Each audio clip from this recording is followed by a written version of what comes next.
Thank you for joining in, guys. This is a Wednesday, 9 p.m. Why am I wearing a cap? Is because I tried cutting my hair at home.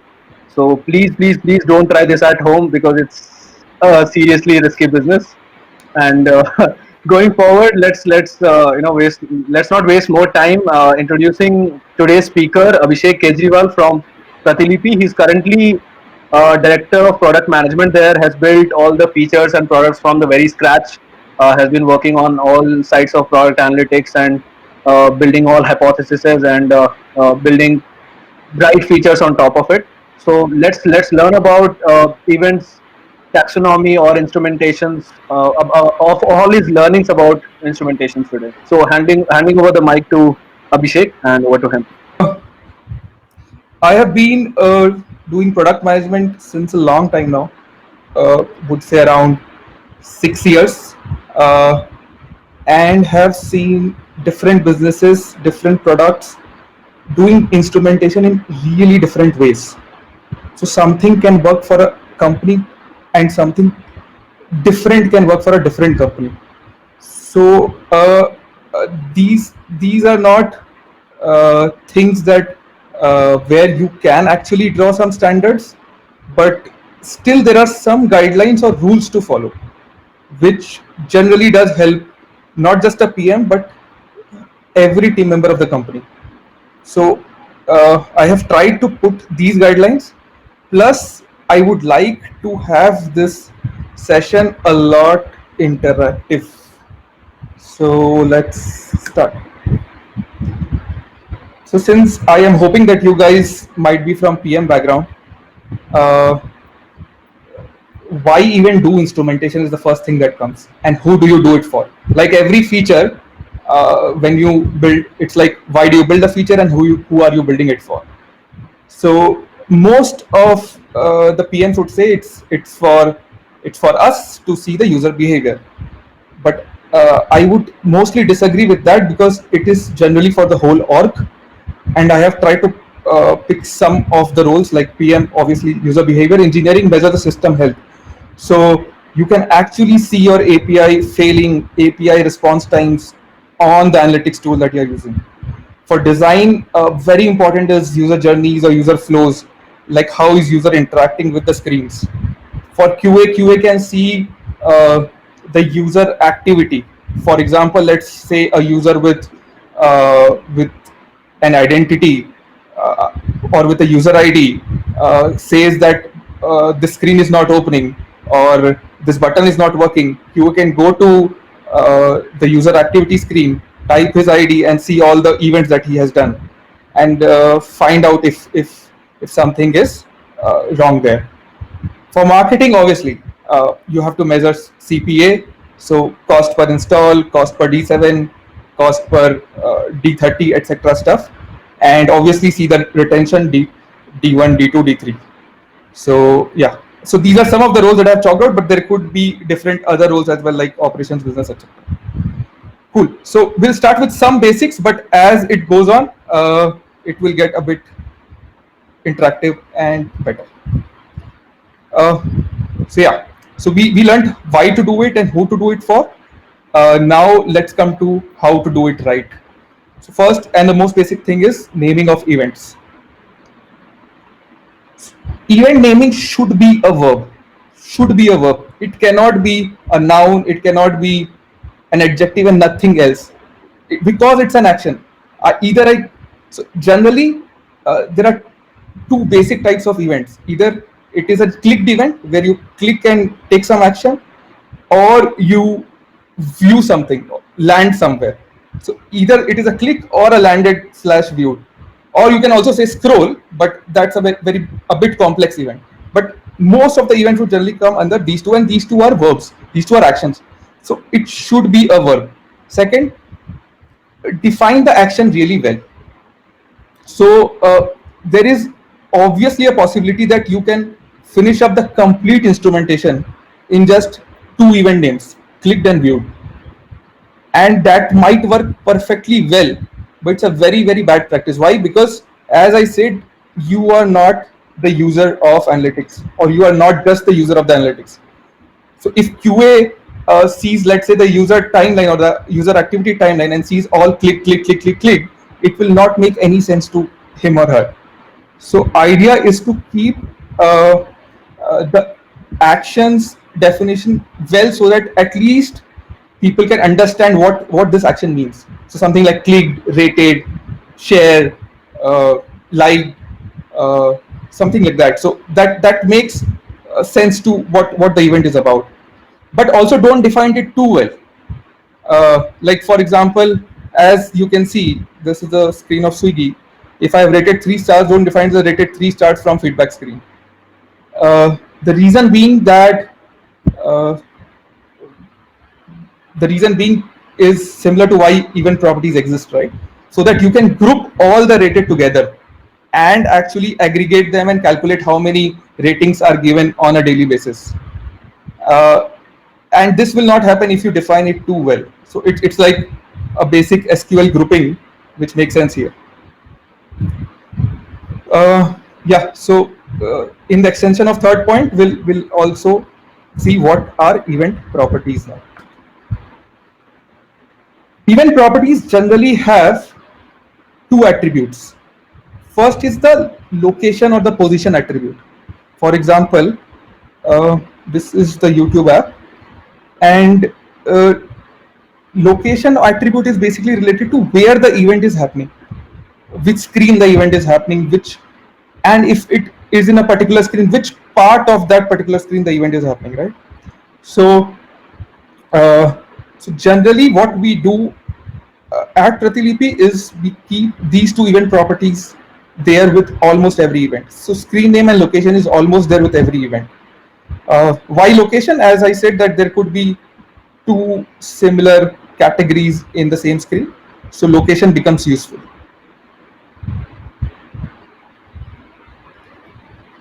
Yeah, so first attribute was the position attribute. The next attribute is the object attribute. Uh, let me explain object attribute by an example. So this is the Facebook app, and these are the Facebook stories. So let's say if you click on the Facebook story, event name can be clicked story. Location attributes may screen name can be home. Location is none. Location is none because you don't need to pass a location if only there is one location which is possible through that screen for a clicked story. Story position is 1, can be 2, 3, 4, or if you want to start at 0, it can be 0, whatever you want. Object attributes are the attributes of this object, the object that you're clicking. So for example, this story ID, this might have some ID, right? And the creator ID who has created the story. So if you try to define event name well, if you try to keep event properties as location and object attributes, I think 60-70% of the instrumentation will be fine. But let's see what's up. Yeah. So we've covered event naming, we've covered event properties. Let's come to user properties. By the way, if you guys have any questions, you can at any point of time put it in the questions tab, or if you have any comments, put it in the general tab, and we'll definitely revisit it later. Cool. So I guess it's similar to event properties, but it's an attribute of the user who is doing the event. Difference between object attribute and user properties is object attributes is the object on which event is done, and user attributes is user who is doing that event, right? And so why do we'll come to that, but yeah. So for example, we saw event name here, click story, home none one, story ID, creator ID, joining date, and UTM source. So my Abhishek Kejriwal's joining date on Facebook is 7/10/2009, and I came through, let's say, Google Play Store. So this is how we define user properties. These were the three very basic things that we covered. Let's come to the a bit complex part. User properties versus event properties. So why not just use event properties? Like Event properties is finally properties, right? You can put anything inside that. So why even use user properties and make it so complex? Uh, can you guys, before I show the next slide, can you guys comment something? Why do you think so?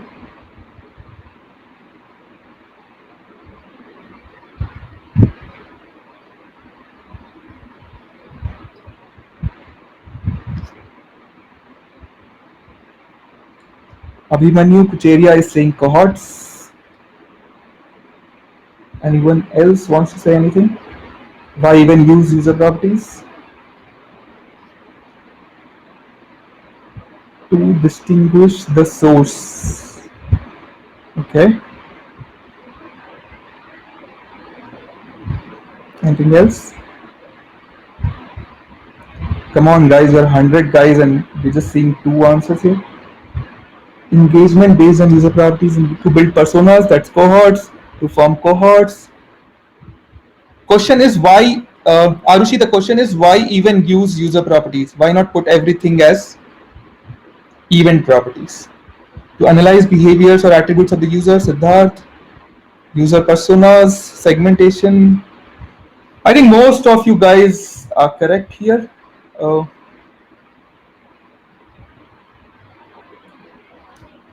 Cohorting is why we need user properties.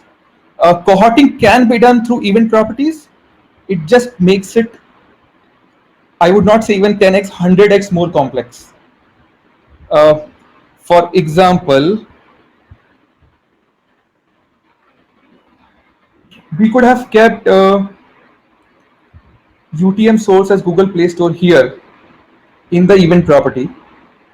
But then every time if we have to make a cohort, we have to say users who did an event click story and who has an event property UTM source. If we just put it as a user property, we don't have to mention the event. We just have to put UTM source is equal to users who have UTM source is equal to Google Play Store. This looks like this doesn't look like a 100x difference, but believe me, it is, and we'll come to why. Even if you put it as an event property, computation of user property is much faster than event properties. And I can bet that few analytics tool doesn't even allow cohorting on event properties. Obviously, Amplitude does, but I have seen many tools out there, and there is a lot of tools who doesn't provide cohorting on event properties. Cool. So this is a very interesting question. Let's say you want to have a property as total post liked on Facebook by the user. So for example, let's say I am the user since 2009 and till 2020 I have liked, let's say, 10,000 posts. This should be somewhere visible to the Facebook PM on an analytics tool. So what would you make it as, a user property or an event property? And if you, before answering, do think more. And if you think that you have thought, do think more than that. Let me check the comments. So many user properties here. 2 event properties. 3 event properties.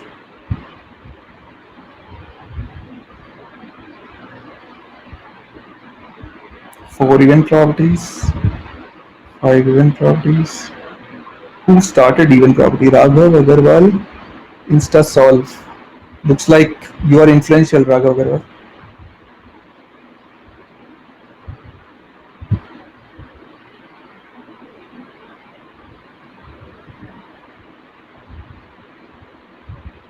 User property, user property. Correct, Arun. It's an aggregated value, and we got to see that value somewhere, right? And if it is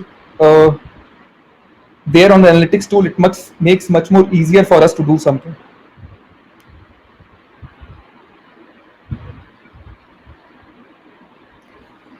Cool. Let's go back to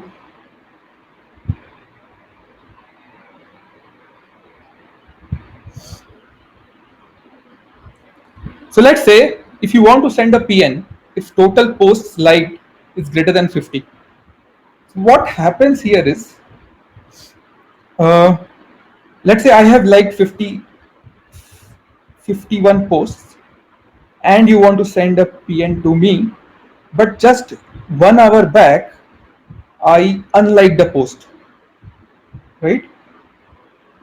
And if total post liked is an event property, the PN will come to me. However, it does not satisfy the condition, because you would finally put uh, someone who has done, let's say, app launch with total post like greater than 50, and this event is stored there, right? Because it was an event when I liked the 51st post. So uh, so this is a case where it says that you should definitely put it as a user property. But let's see the next argument. What if you want to see all the events done by the user when his total post was less than 20, total post like was less than 20, and now it is 100, let's say.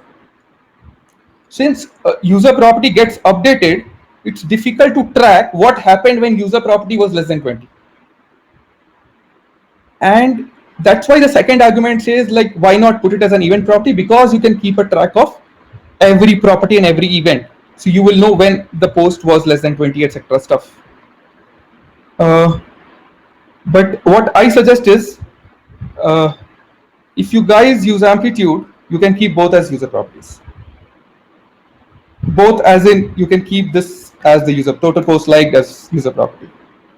For example, this is just a user activity screenshot from Amplitude, where this is an event scene, and this is a user property library download count, especially for Pratilipy, where there's a library function and you can download stories into the library, or from the library you can download so that you can read it offline. So in the event also it is registered, the user property is registered, and you can keep a track. So next scene event can be a library download count of 48, and this will also be trackable and that will also be trackable. So so either use Amplitude and keep both as user properties, or if you're not using Amplitude, keep this as both user property and event property. Cool. Right. So cross-platform events, how do we deal with that? So the biggest, not the biggest, but I think one of the biggest learning is, for me, has been to keep all the event names same across web, Android, iOS, or any platform that you have. Like it just takes insane amount of time to group by platform. If this facility is not there, for example, let's say click story is like click story for, let's say, Android, and for iOS it is story clicked. Just the name is reverse. You cannot end up aggregating it. You can do everything, but it just becomes very difficult and it takes a lot of time. So ideally, just name all the events across all the platforms. Just name particular event across all the platforms as same. Out of session and inactive events. I don't know if you guys know about these, if you don't use Amplitude, but good time to learn maybe. So if you can mark an event as out of session, and it helps measure the engagement and frequency correctly. So if you let's say don't mark notification, so we send notification action delivered as an event and event property, which makes us measure the notification impressions, how many people actually see the notifications or saw the notifications. And if we keep it inside the session, the engagement will shoot up like anything, because almost everyone is getting the notification, right? And the frequency will also shoot up because almost everyone is getting let's say 5 notifications a day or 4 notifications a day. So frequency will be 4 times a day, whereas it could be less or it could be more, who knows. So this keeps the sanity of engagement and frequency. And marking events as inactive. So if you don't mark events as inactive, it's difficult to measure the down retention correctly. Similar as, so if you have a notification action event for delivered, uh, then it will be measured in DAO and retention, whereas it should not be. So yeah, so just a sanity where you can keep such things and keep a check on events. Cool. So that was almost all the basic of whatever is there in instrumentation. 101, let's say. Uh, Obviously, the things we can do with instrumentation is really huge, but let's do some exercises on uh, this 101 thing. So this is YouTube. Uh, this is a subscriptions tab, and there's something called as all. Can you guys chalk out the instrumentation that you would be doing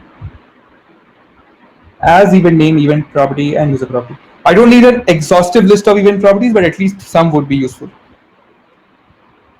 Uh, I would be closing this screen, so I hope you guys have seen it.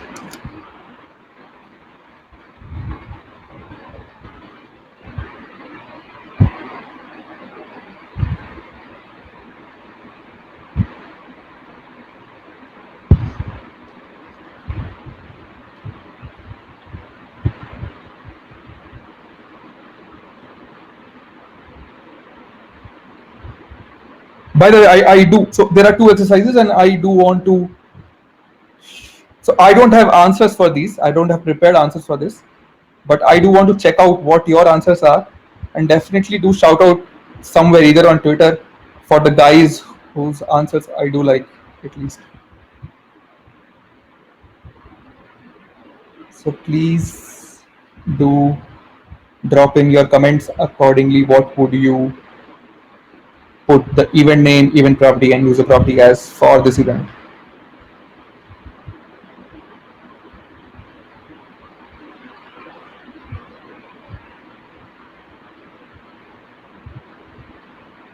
There are 108 guys, and I could see just 3 replies. If you are taking time to think, that's good. Joel Johnson, story row. Story row, Joel Johnson is not a verb according to me, and although it is might make sense, but not followed practice. Event property, count stories, button all, user property, total friends. Okay. Event name, viewed all, click. Please put event name, event property, and user property together. Please don't put it one by one. It just makes it easier for me to skim through. Rishabh Agarwal, tab all. Okay. Screen name, page name. Okay. Source, user ID, user property, subscribed, true or false. Subscribed, why would it be a user property? It depends upon the channel. So it will depend upon channel, and hence should be an event property. Event property CTA, view all story. CTA is too generic a name for it. View all story clicked. Sugam Gandhi. Please put event properties and event names together.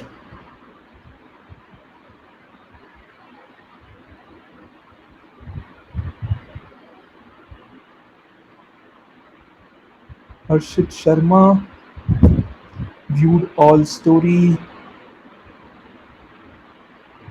It's not story, by the way, guys. Just a second, let me go back here. These are channels, these are not stories. It's a subscription tab. These are channels. Anyways, viewed all story. Let's say viewed all channel. Page name, page URL. Okay. Yes, Arun, YouTube has a premium is now premium user identification. Event name, viewer click, Raman Maurya, story, browse, all, view. It's not story, guys, it's channel. But anyways, let's say channel, browse, all, view. They're like two different verbs inside the same event. Uh, browse all channels clicked. Bit complex, bit big name. Channel view all clicked is looks like a good name. Gaurav Kumar. Clicked all view is also fine.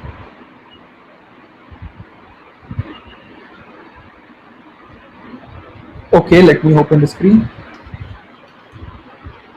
and let me visit the comments after 2 minutes now. Guys, until and unless you interact, most of this stuff will not be useful. So whatever you are thinking, be it buggy in your mind, do put it out.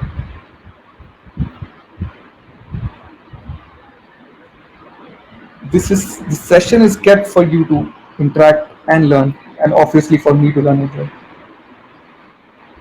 Mm,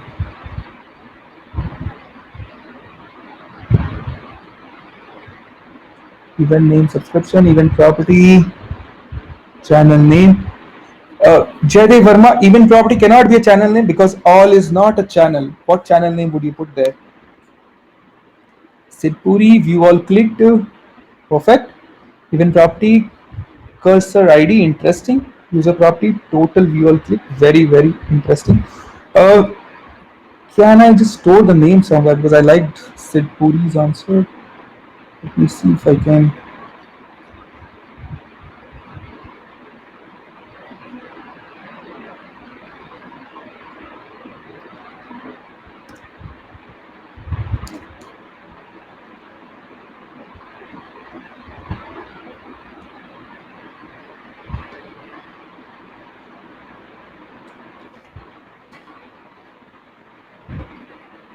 Hmm, event name clicked on all. Please put event property and event name together, guys. Event name join channel. It's not join channel winner. It's view channel. So event name button view all click. Okay, that could work. Event name click channel. It's not click channel. Yes, Ranjan. Uh, event property subscribe. Guys, event properties generally should not be verbs. Please avoid event properties as verbs. Rishikant, clicked view all event, screen name, event property screen name. Clicked underscore VA is does not make sense to a QA because he or she will have to know it is view all or something else. Siddharth Salian view all channels clicked.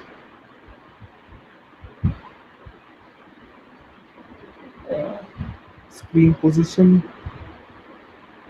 But this can work, Siddharth.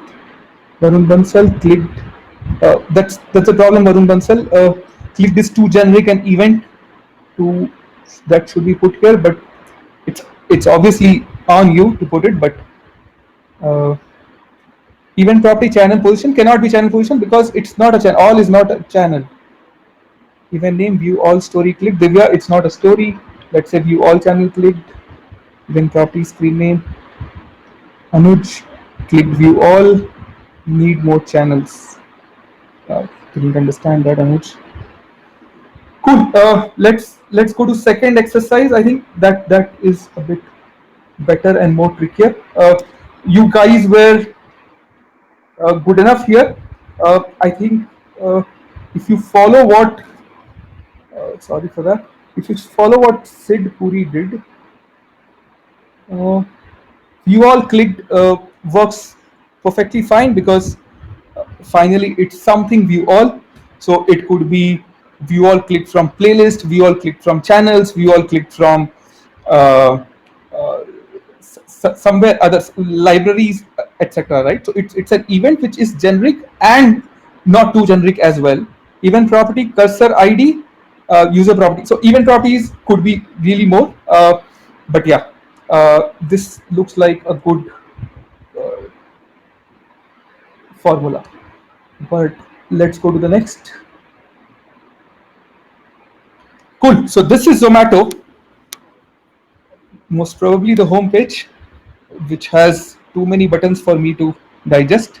But yeah, so there is something called as cuisines here, and yeah. So shoot, guys. Event name, event property, user property.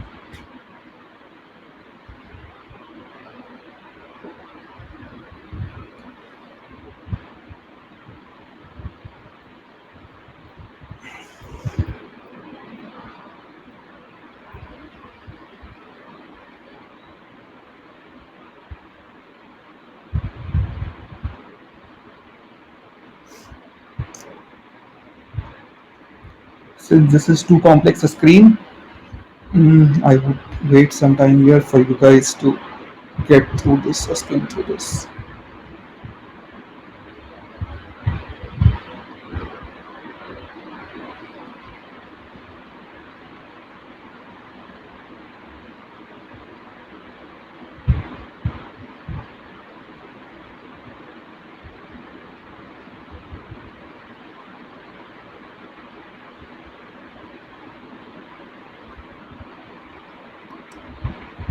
Let's see.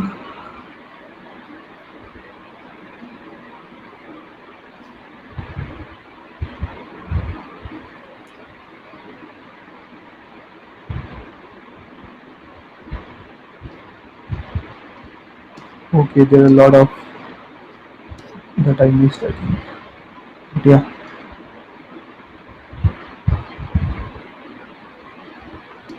even name cuisines clicked.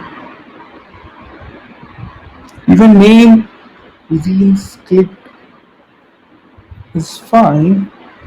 Even property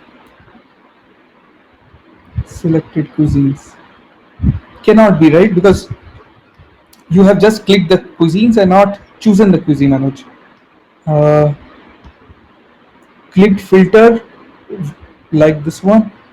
Even property cuisines. Even property has to be something which first is a variable. For example, even property Joel could have been uh, filter type, and then you write cuisine. So clicked filter type equal to cuisines could have worked. Uh, but yeah, uh, I think you have just dropped out that because you thought it was obvious. Self pickup, order online. I really like this one, man. Joel, I really like this one. Let me screen through one more. Even name like cuisine cannot be like cuisine. Even name cuisine drop down clicked. It's too much, Subram Gandhi. It's too specific. Cuisine drop down clicked. Filter clicked is fine. Siddharth screen. Yeah, that's fine, Siddharth. Actually, click filter cuisines is again too specific. Clicked cuisines drop down. Nitish drop down filter clicked. That's that's too much trivia for because you can always put filter UI type as an event property and mention if it was drop down or it was a toggle or something else. So clicked filter much makes much more sense. Click cuisines is okay. Click filter Siddharth Sharma. Event properties filter type. Perfect, man. Event name click filter. I think now you guys have got it, but let's give it to Joel this time now because he was the first one. So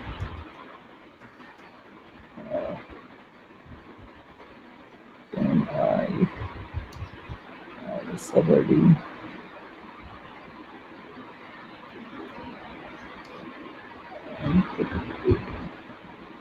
Joel and Sid Puri from us PMs from Xstep and Bounce, do message me your Twitter handles. I would want to do a shout out for you on Twitter. That's it, guys. Let's do some Q&A and then we can finish it off. Utkarsh said you want to take the lead. Sure, thanks, Abhishek. Thanks for the session. Uh, Siddharth, are you here? Can you raise hand? Okay, perfect, guys. So we have Siddharth Sharma from Amplitude joining us in the session. So he'll be conducting the Q and A. We have all the questions in the questions tab, right? So yeah, Siddharth would be taking up all the questions, discussing them with Abhishek, and answering them over the video. Over to you, Siddharth. Hey, thanks. Can you guys hear me okay? Okay. Perfect, perfect. Great stuff, Abhishek. Always good to see you in action. Same. I'm happy that you saw one of my answers and said that it's right. At least this tells me that I'm doing a decent job You are helping an other Amplitude. PMs out. Helping other PMs out. But yeah, we did get a bunch of questions, and a few of them are pretty interesting to me. Yeah. Everyone else, feel free to add more questions here. But I think I want to start with a couple of them that I found very interesting. So there is one question from Sri Krishna who says products like Heap provide auto tagging or auto capture of events, wherein you just put in a script and they keep on capturing all the events that you might have on your digital property. So do you recommend something like that, since it makes the whole tagging very exhaustive? Awesome. So I think there are two caveats here. Obviously, it makes the process of instrumentation much easier because it is doing an auto tagging stuff. But I don't know how much free will do you have in naming or the nomenclature of the events. And number two is, let's say, if you are a small stage startup, you will end up having a lot of events and you would end up having a lot of bill on the card, right? So you would want to have most of the important events in place. So let's say, and there could be some contextual events or seasonal events. For example, let's say if you're feeling that your API is failing a lot, or the screen is breaking a lot, you could put an event just for one version and check it if it is happening or not. But more or less, if you have all the events like API failed or response time, it would just make your first your user activity list much more scrappy because it would all be too many events in one session. So I don't know how Heap does it. I have not seen the product. Would definitely see it, but I think these two are the main caveats. But yeah, auto tagging do save some time. In your experience at Pratilipi, did you guys ever go and do auto tagging? No, man. So we are very particular about what events has to go uh, inside the product, right? Because that constitutes a really big bill for us. So plus also we are very particular about the nomenclature of events. So if anything gets here and there or haywire, I don't know how so it becomes difficult later on. And this is something. So I do say that consumer internet, like Pratilipi, is something where you can do 99% of the mistakes because they are reversible mistakes. But analytics, especially for the app, is something that it's very hard to again start it and redo it because there would be some version of the app carrying the oldest events, right? So it's more of a strategic call, and you have to spend time, let's say maybe a 15 days, just thinking about the structure and then do it. Got it. That makes sense.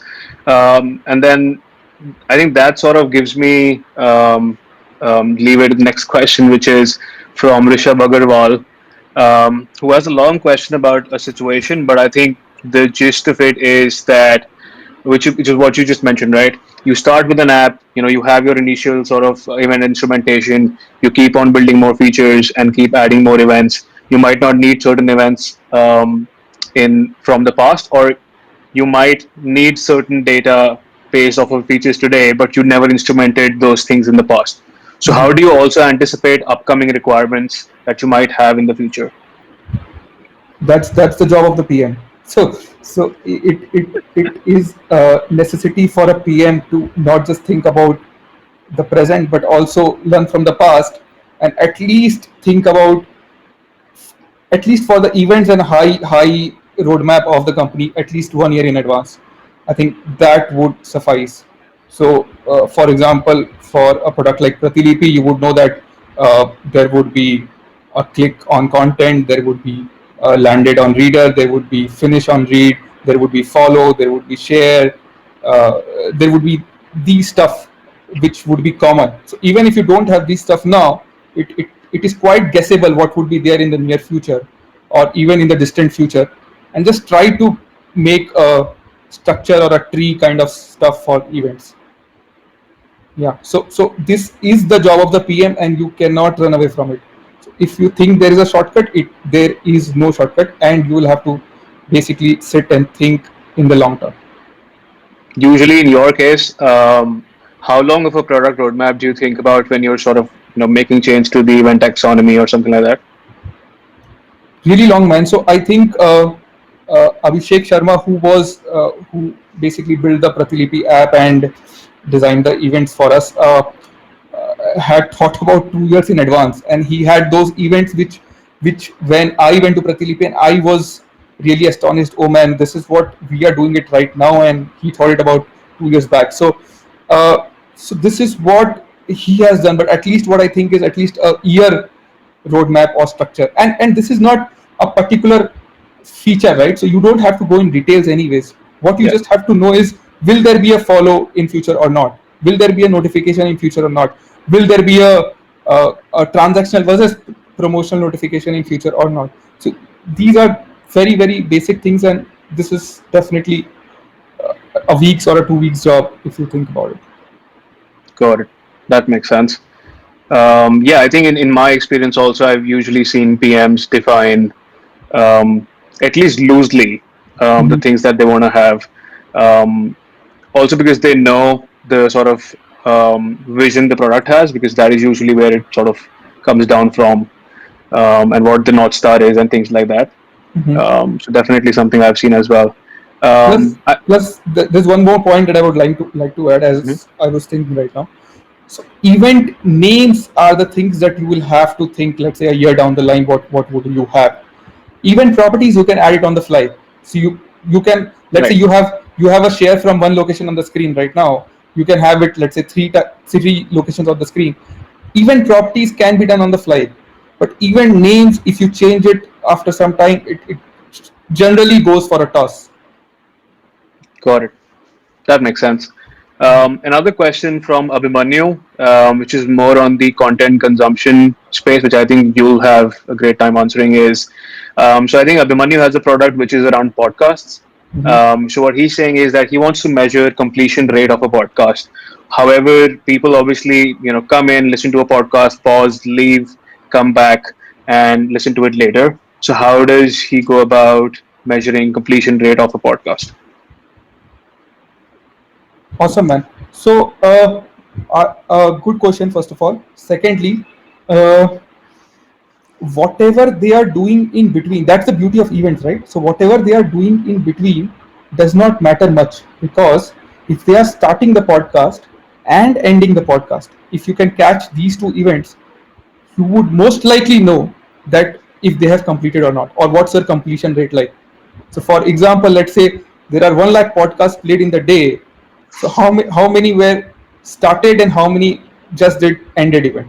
So, this could obviously flow from first day to second day, but it's like working capital, right? So, obviously, your last day also flowed to this day.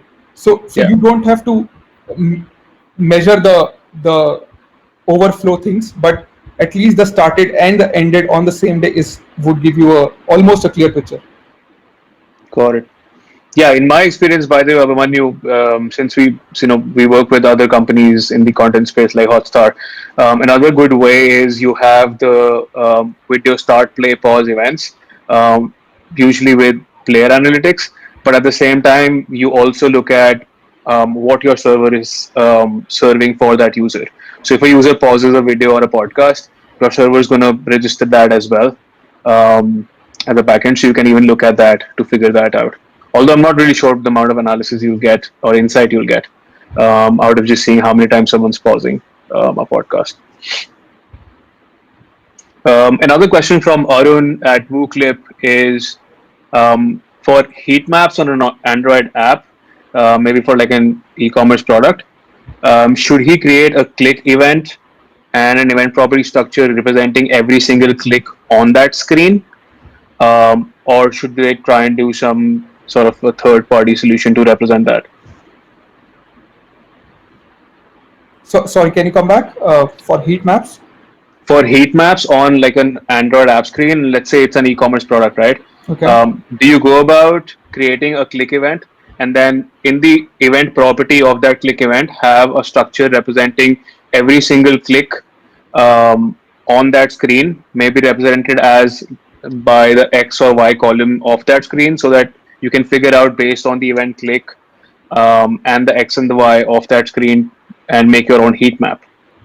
Yeah, so what we do, so if you see Netflix as well, it also has a home page which has multiple rows, and so there would be content which is at the deep down, right? And there is a possibility that user comes to the end and still scrolls to the top and sees the content from there, and this behavior might not be captured in analytics. So obviously heat maps, if it exists for Android app, you should go for that. Obviously if you are a cash rich startup, but what we have done is we have at Pratilipy, what we have done is we have put the scene event at least, or similar one could be a scroll event, and we have tried to optimize it, like not put many scene or scroll events or only at important places, so that there are not many events that are captured, but at least important ones are captured at least. Nice. That makes sense. And I think Kelvin from my team actually has a pretty interesting question. And this is, I think, something that I've heard a lot from a lot of PMs, which is how do you even begin to figure out what events to track in the first place? Like, should you just go and track every single thing that is there on the screen? Or should you pick and choose? Awesome. So as I said, so let's say it depends a lot on what kind of startup you are and what stage you are in. But let's say if I'm starting something today, I would only put the important events that can at least give me engagement, retention, the factors that is important to me. Finally, I have to measure something from which I can take some decision, some insight. So if I have retention, engagement with me, and if I know that from what click action this has happened and from what important click actions this has happened, I would try to reduce it to those events. So a good hack can be you can introduce events for every click and then reduce the number of events, at least for the important events. But if you can guess intuitively, start with just those events and then maybe try to incorporate or grow number of events as you go ahead in your startup lifecycle. Got it.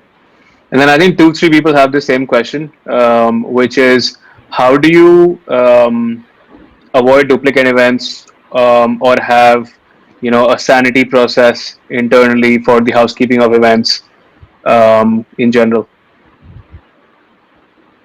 That's an awesome question, man. So I think we also would face or should be facing such problem where there might be some duplicate events or some event names which are not followed under a proper structure. But it's good to have, just like they say OKRs within the organization, it's good to have event nomenclature and event structure within the organization shared with everyone. So if you can have something on Notion or Evernote or whatever you guys use for DocShare, which takes care of the whole tree kind of structure, like which events has been registered and which has not been registered specifically. So for example, I have seen people use Sketch for this. So people have these screens, and on the side of the buttons they write this button has this event, and this makes it easier for a new PM to understand as well. He doesn't have to join and see the user activity again and see, okay, this event is fired when I click this. Hmm. So first is solve for nomenclature, and second, put through a good documentation. If you can do a visual documentation on Sketch, nothing like that. But yeah, if you have the bandwidth of time, definitely go for it. Got it. And I think this answers another question, which is how do you ensure data governance as you keep rolling out new features? Because obviously, a lot of us, we see teams are shipping, twice a week, thrice a week. There are features coming out every single month.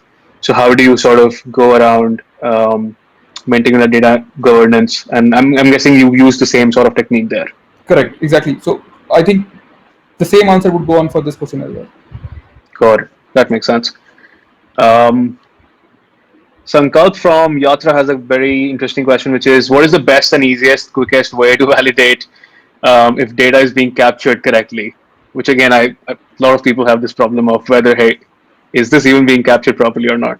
Amazing question. So I think 30% of my job would be as a PM would be dashboarding.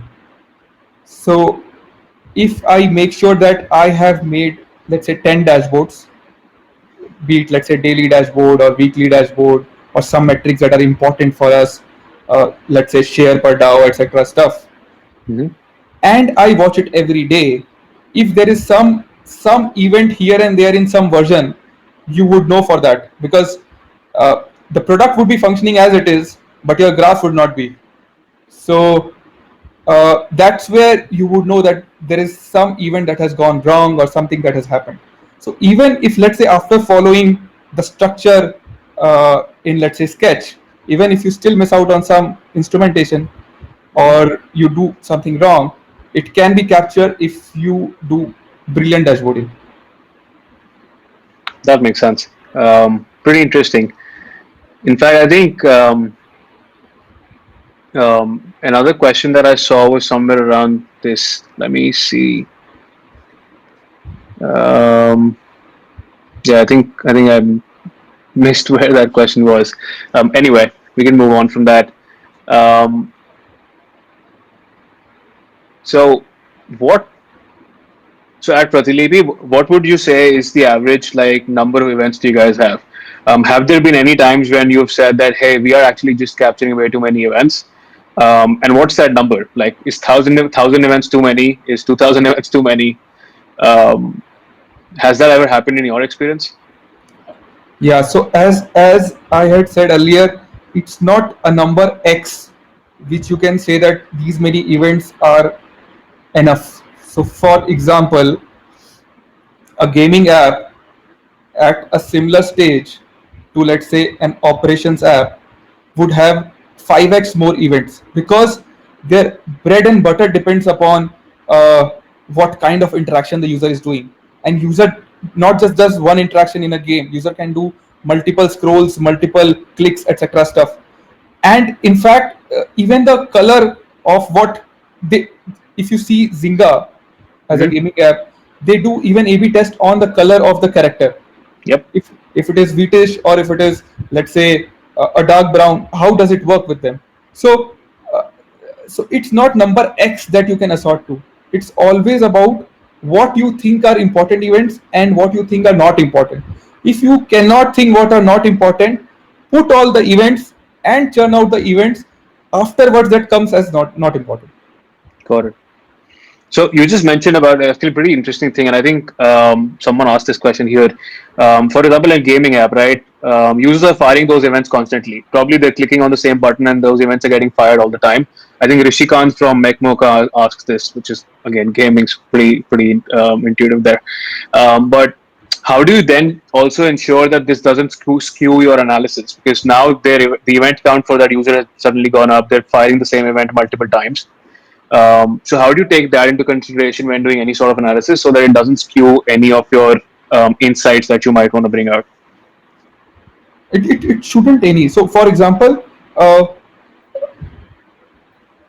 job of a tool is to give you the picture as it is. So if I am playing PUBG and I am shooting it, let's say, 5 times, it should give me 5 events if I'm recording all the 5. Yep. Or if I'm not recording 5 events, I should at least record, let's say, shooting start. So it's on you if you want to record all the 5 events, or you just want to record shooting start and player died. So what do you want to record is up to you, right? So if you are recording all the shoots, you should see 5 shoots in the analytics. And obviously there are whatever insights you are drawing, there are unique events and total events into the picture, right? Always. So you can, if you want an insight which just takes care of unique things, like not just how many shoots per game, but how many players shooted per game. Got So it. then you can always use unique events, right? Hmm. So I would suggest that if you can afford, you should always do multi-firing of events. Yep. In The fact, only the only problem that can happen, or what can I see, is if the events are not captured correctly. For example, I am shooting 4 times and events are getting captured 8 times. That screws up the whole analysis. yep. So you have to do a really good QA on the event capturing part, not just the order of the events, uh, but also the number of times it should be hit. So if shooting has to be captured for 5, it should be captured for 5. Otherwise, whole analysis can go for toss. If your analysis goes for toss, your next hypothesis can go for toss, and your Yep. next feature can go for toss, and you can waste like 6 months building something that was not needed. Yep. Yeah. That makes sense. In fact, working with a lot of gaming companies, what I've noticed is it also depends on the game. For example, we work with like Poker Stars, right? So they don't really care about events like card dealt Yeah. and stuff like that because that's just gameplay for them. It's not Correct. going to give them a lot of insight. What they care more about is that how much is someone playing. So how many sessions of a game someone started, and then what was like money in, money out, things like that. Mhm. So it would also depend on that for a lot of these cases as to what sort of questions you want to answer there, Mhm. um, and then sort of go from there. Shri So Krishna has a I would just question. Sorry, I go would ahead. just give one more example. So I was talking to Ojas, who is the current product manager of Tencent, and he was telling me that in gaming companies, especially at Tencent and PUBG, we decide that, let's say, if the nature of the player is to shoot multiple times, we would drop more machine guns around. So it can do insane analysis. So it's up to you to capture. So if you can afford, definitely capture. If you cannot, go for the important events as Yes. motivation. In fact, fun thing that you mentioned this.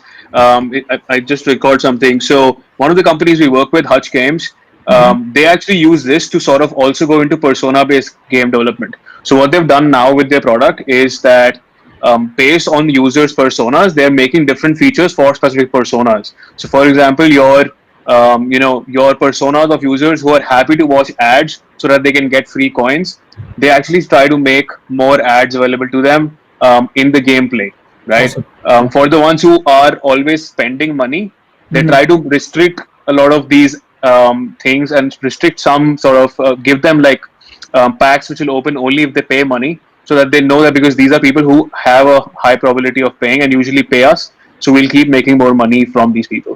So that's another thing that you can do, and that all comes from like the behaviors that you analyze. So pretty Perfect. interesting on that side.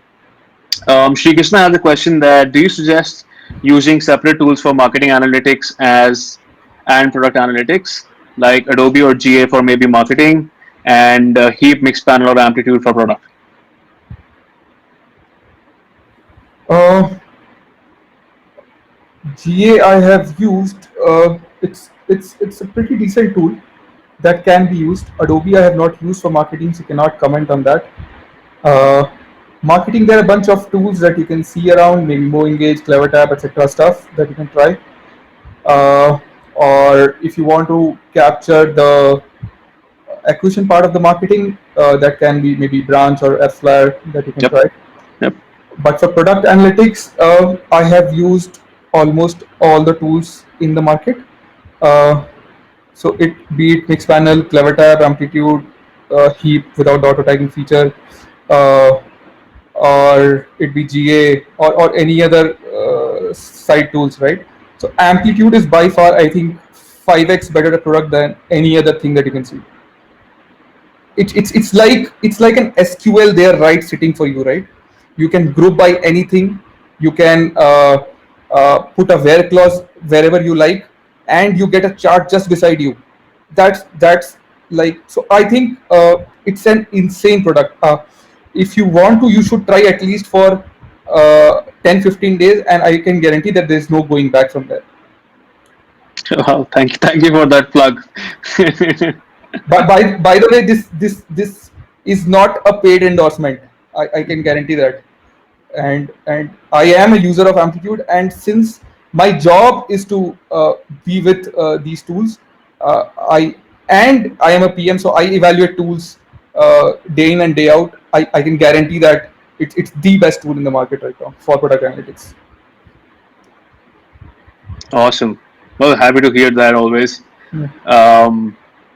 So I think Arun has a question again, which is around for organizations which have a really high DAU and MAU, right? Let's say your content space, like for example, you guys, gaming companies, a lot of those. How do you create a strategy that also curtails the cost of an analytics tool if it's based off of events or even MAUs? Let's say you have high MAUs.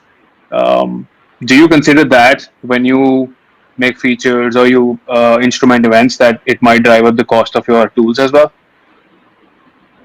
Yes, definitely. Because so as I said earlier, Arun, analytics is a decent part of our cost, of our company cost. So uh, we definitely look at the important events, look at the unimportant events, try to clear the unimportant events, and see if we can optimize the number of events or the event volume. So that is what we do on, I think, maybe revisit on a quarterly basis or a 6 month, half yearly basis. Got it. Interesting. I think we're already about 10 minutes over. Utkarsh, do we have more time for maybe one more question? So let's just maybe do one more. Yeah. I think most of these you've answered already. Um, so Anurag has a question, which is there a simple, easy way to capture when somebody performs an event for the first time ever? How do you do that? Awesome, man. So most of the analytics tool gives you this as a homemade tool or a homemade event property on the plate. So you don't have to do much about it. So let's say if I install the app today, obviously all the events would be considered as considering me as a new user. But Yep. not just that. Even if I install the app today and I am a new user today, and tomorrow if I'm an old user, but tomorrow I'm doing a first read, let's say at Yep. Pratiriki, I can actually see read for the first time tomorrow. So Yep. so that is the beauty that these tools have built. So obviously, so we can use that. Yeah, and Anurag, just to add on that, the biggest difference I think why you're asking this question is also dependent on what tool you use. So, for example, tool like Amplitude or Mixpanel um, are all user-based tools, so they track everything at a user level. Whereas tools like Google Analytics are session-based, so they track everything at a session-based. So with a GA sort of a tool, it's going to be very hard for you to go and actually figure out when was the first time ever a user did something because it only logs sessions. It's very hard to bring user level layer there. But with a tool like Amplitude, Mixpanel, or any of these user-based tracking tools, because everything's being logged at a user level, they always are able to sort of tell you when was the first time this user did a particular action.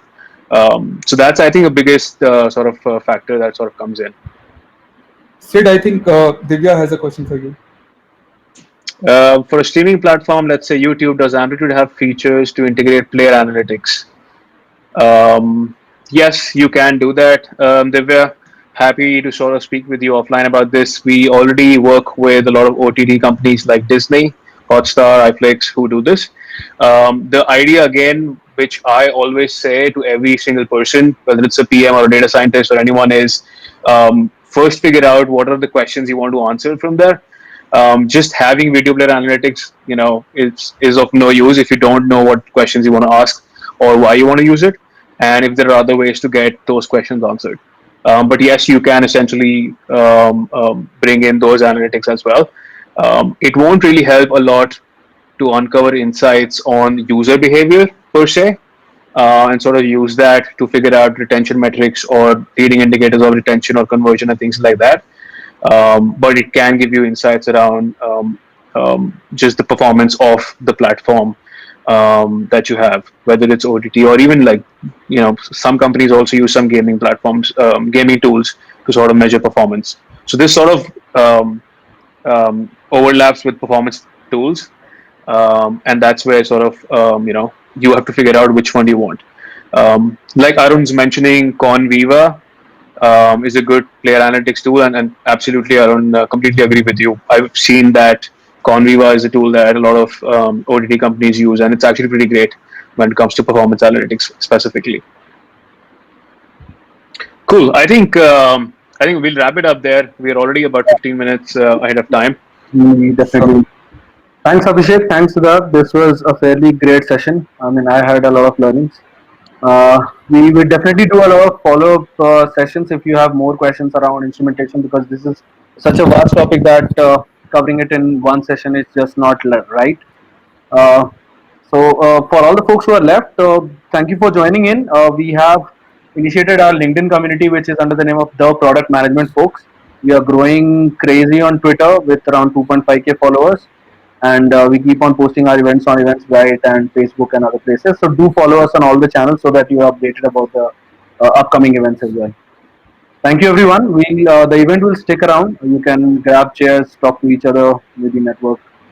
And everyone, you'll all see the video of this. I think Utkarsh, you guys will upload it on the TPF YouTube channel, right? Absolutely. So what I'll do is I'll definitely chase Abhishek to take the slides from him and mail it to you guys along with the slides. Siddharth has also compiled a set of some reading materials on event implementation. So expect an email from me possibly by tomorrow. Awesome, man. Yeah. Thank Awesome. you so much, guys, for the support here. If you have any questions, you can definitely reach out to me anywhere that you want. I am available on almost all the channels. Absolutely. Yep, same here for me, guys. Yeah, Abhishek. Take Thank care, you. guys. Thank you, everyone.